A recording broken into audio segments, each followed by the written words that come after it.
Hello friends, आज हम जानेंगे पॉजिटिव थिंकिंग में उम्मीद है तो जिंदगी है। ओके।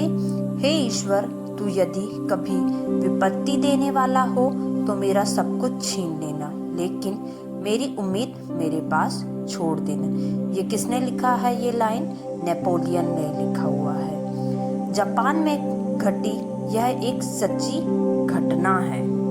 यह जो कहानी हम सुनाने जा रहे हैं, यह घटना जापान में घटी एक सच्ची घटना है। 10 वर्ष पुराने एक मकान में परिवर्तन करने के लिए एक दीवार को तोड़ने की प्रक्रिया प्रारंभ हुई। अचानक मजदूरों ने देखा कि दीवार के भीतरी हिस्से में एक छिपकली गड़ी हुई है। उसे जिंदा देख सब हैरान हो गए। मकान मालिक भी यह देखकर आश्चर्यचकित हो गया।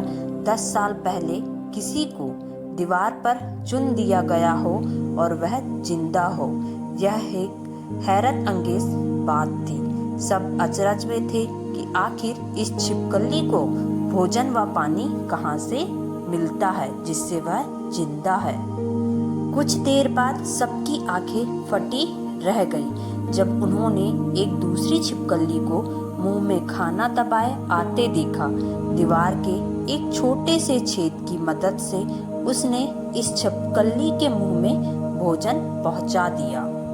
यह सोचकर सबके रोंगटे खड़े हो गए कि 10 साल तक रोज वह छिपकली दीवार में फंसी साथी छिपकली को जिंदा रखने के लिए भोजन लाती रही। सिर्फ उम्मीद के भरोसे उसने अपने साथी को इतने वर्ष जिंदा रखा।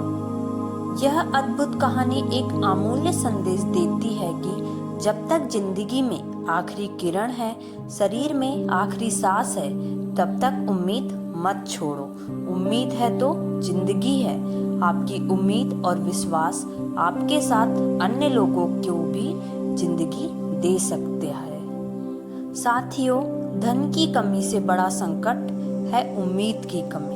यदि आपके भीतर उम्मीद जिंदा है, यदि आप आशावादी हैं, तो आप समृद्धि को पुनः जीवन में प्राप्त कर सकते हैं। आपके पास उम्मीद है तो आप जीवन में संभावनाओं पर चिंतन कर सकते हैं। यदि उम्मीद ही नहीं रही तो संभावनाओं के जिंदा रहने का प्रश्न ही नहीं उठता है।